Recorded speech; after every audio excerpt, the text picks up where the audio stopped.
So for those that don't know about Los Barriles, there's kite surfing. What other things that people come here to do? Wow. Well, yeah, there's so many things. In fact, there's a website called visitbarrilles.com that has a whole plethora of activities. But I mean, there's hiking, there's mountain biking, there's off-roading, there's horseback riding, there's fishing, there's diving, there's snorkeling, there's volunteering, there's art, there's yoga, there's keep fit. I mean, there's so many things in this town that, it sort of talks to everybody. Welcome to the Nick Fong Podcast. As the broker and owner of Ronival Real Estate, Nick has spent nearly 20 years in Baja, California, Sur. And in this podcast, he'll be talking everything Baja, from food and culture to real estate and property management. And now, here's your host, Nick Fong. All right, welcome back to the podcast. I'm in Los Barriles. Our guests today, Dede and Emma. Welcome. Good afternoon. Did you hear that? That British accent? English accent. British English? What's the difference? If you were Scots and you called them English, they'd be pretty upset. Okay. So obviously, Emma, you're not from here. No. You're from England. Yes. But how long have you been in Los Barriles? About nearly 10 years now. We came over for a visit and we never went back. We literally rented and then bought a place, and then that's when we got really into the whole real estate. Mm-hmm. And Dede, you've been here for a long time also. I have. My first trip here was in 1994, and I fell in love with the community and was selling real estate in Lake Tahoe, and decided I better get some property here. In 94? In 94. So I bought a lot back then and kept the dream alive while I was raising my son, and now I'm here full time. Cool. And you've been selling real estate in the Baja for how many years? 12. 12 years. Yeah. I got you beat by a few years, but not much. and Emma, you've been selling for how long? Gosh, just a couple of years, but owned it and been dealing in transactions as owners for quite a few years here. But your prior life, career-wise, was doing what? I was in public relations in the UK. I was board director of Edelman, which is the largest independent public relations agency in the world. And big change. And the whole working from home situation meant that I could come and work here and still work into London and into New York as well. And then just really wanted a change, and real estate's always been my passion. And so, here we are today. So how does being in PR relate? What are the skills that you learn and picked up there that you apply in real estate? Yeah, well, it's very similar. It's sales and it's client management, and it's always being on point for your clients. Yeah. It's always making sure that your client's number one. It's managing your clients' expectations, and basically it's very similar. Yeah. I mean, real estate's a product at the end of the day. Mm-hmm. Got it. And for you, Dede, coming from Tahoe and then selling here, what have been the similarities and what are the differences?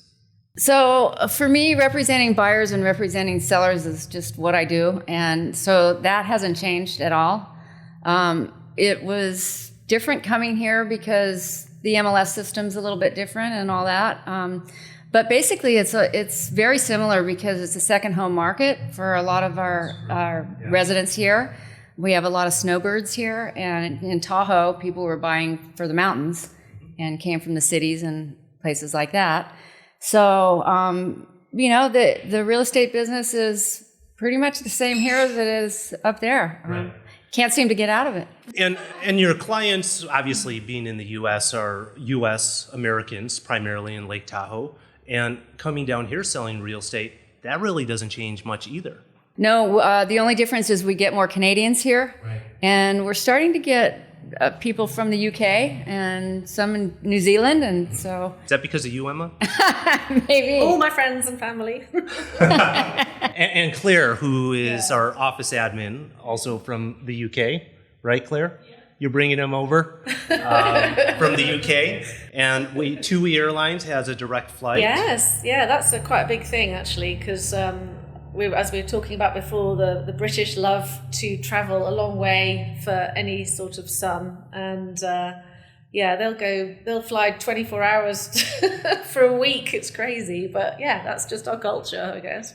Now, Los Barriles, when you came here to the Baja, did you come to Los Barriles straight away, or did you explore other areas? No, we came straight here. Well, actually saying that, I used to stay in Cabo in Pedregal with some friends every New Year for many years. And then one day I went for a drive and we found Los Barriles with my friends. I was like, wow, this is cool. And I didn't realize then that it was serendipity that my partner and I would get together and we would live here and make this our home and live here with our dogs. So yeah, I think there's something about this place that you walk in here and it either gets under your skin and you fall in love straight away, or you might come back a bit later. But there's just a feeling to this place that some people get straight away. Yeah. Well, Renato says it's his favorite place. Oh, if he had to choose a place. Did he? Yeah. So, and for you, Dede, were you exploring other parts of Baja, or do you? I was. So my first trip down here was along the Pacific coast. I was a windsurfer and I wanted to learn how to ride waves. So I went all the way down the Pacific coast from California, learning how to ride waves, and then cut across the peninsula to Los Barriles and fell in love with it and went to the dark side of kiteboarding after windsurfing, and I'm still there. So you're still kiteboarding? Yep, was out yesterday. Wow. Yeah. And Emma, you get out there too, don't you? I'm the longest learning windsurfer in town. 15 years, still can't do a water start properly. So for those that don't know about Los Barriles, there's kite surfing. What other things that people come here to do? Wow, well, yeah, there's so many things. In fact, there's a website called visitbarillis.com that has a whole plethora of activities. But I mean, there's hiking, there's mountain biking, there's off-roading, there's horseback riding, there's fishing, there's diving, there's snorkeling, there's volunteering, there's art, there's yoga, there's keep fit. I mean, there's so many things in this town that, it sort of talks to everybody. Mm-hmm. And we're right now in March 2022, and the town is just on fire. What's been going on in Los Barriles in the last 2 years? Boy, we've been selling a lot of real estate. Yeah. Emma and I work together as business partners, and so we co-list everything. And we've just been getting more and more listings this year, mostly lots. It seems that the older residents here are staying longer than we thought. Maybe this year there'd be some moving out, but they want to stay. So, I know it's funny. It's if you look at what has made the town so popular, it's just a blend of things. I think people are moving out of Cabo. A lot of people from Mexico City are coming here because they find the East Cape now to be one of the best places for real estate and for all the things they're looking to do. There's also the fact that we've been in quite a few travel magazines over the past few years, and that's really contributed to it. But the biggest driver of people moving here has been friends and family of people already here. Right. So I would say, estimating now, that for every one person that comes here, another 2 people want to come here as well because of that. And that's that multiplier effect. Has just been the phenomenal growth that we see today. Hey, thanks for being a part of the Nick Fong podcast. Make sure to subscribe to the podcast to get the latest updates. And if you're watching this on our social channels, please like and share. And if you want to be featured, or you want me to talk on a certain topic, food, activities, culture, real estate in the Baja, drop a comment.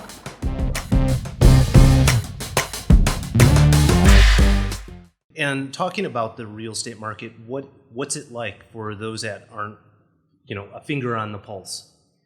Oh, it's crazy. I mean, there's actually more listings in the last week now, but there's about 36 properties from El Cardinal down to Cabo Pulmo. And that's a good, 2-hour drive from one to the other. So that's still not, 36 properties isn't that many. When you say properties, is that houses, condos, lots? Houses and condos, not lots. Okay. Yeah. That's not a lot. It's nothing. And for what there is, it's listed for a very short time before it gets an offer. So if I'm a seller, I've owned a property for a few years here. What might I not know about when I bought my property 3 or 4 years ago? Well, it's a significant uplift in the price that even if you bought it 3 years ago, even if you bought 2 years ago, you're looking at a price increase. And that's not because we're driving it as real estate agents. It's just the market and the sellers are driving it. Right. So if you haven't thought about listing, or you have been thinking about it but haven't taken the plunge, just come and talk to us, because we can give you a really good indication of prices and also how long we think it will be on the market for. And if you're a buyer, what does a buyer in this market need to be prepared for? To pull the trigger.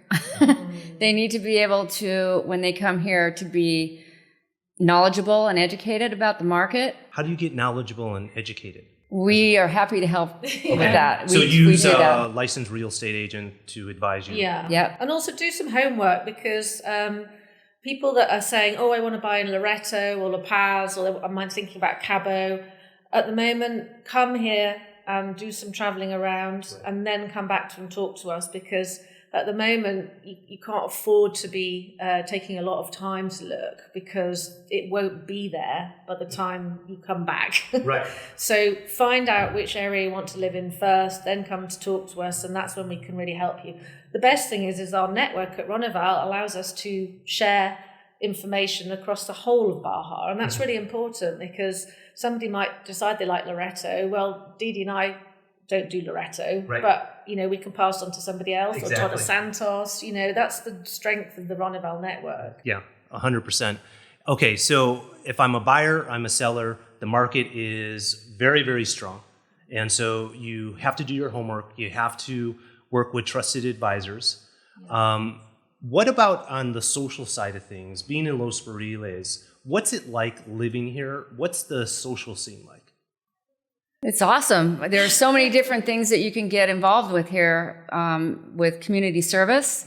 And there's lots of different activities, as we mentioned earlier, with all the sports. A lot of like-minded people in different groups. Music every night. Lots of great restaurants and bars now. A lot different than it was 25 years ago. It's becoming the place to be. There's restaurants, you can choose anything from a high-end restaurant down to, a taco stand on the side of the street.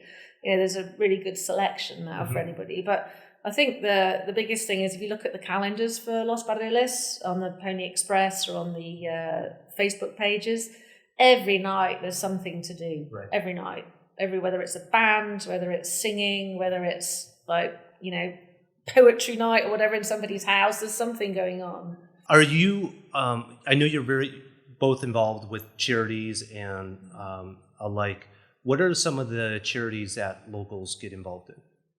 Well, Dede is very heavily involved in the guilds, which she can talk about. It's a scholarship committee. The Mexican government doesn't subsidize education here above the 8th grade. So we started a scholarship committee called the East Cape Guild about 18 years ago. And we made very strict criteria for the students to be accepted into the program. And now, 18 years later, we're seeing those kids graduate from high school and go to university in La Paz or mainland.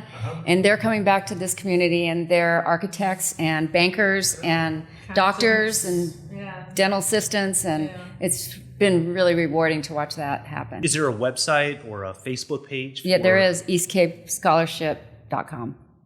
Okay, and you get involved with the Humane Society. Yes, with the dogs, yes. So I started the Cortez Rescue along with a team of investors, and that's a big success story here.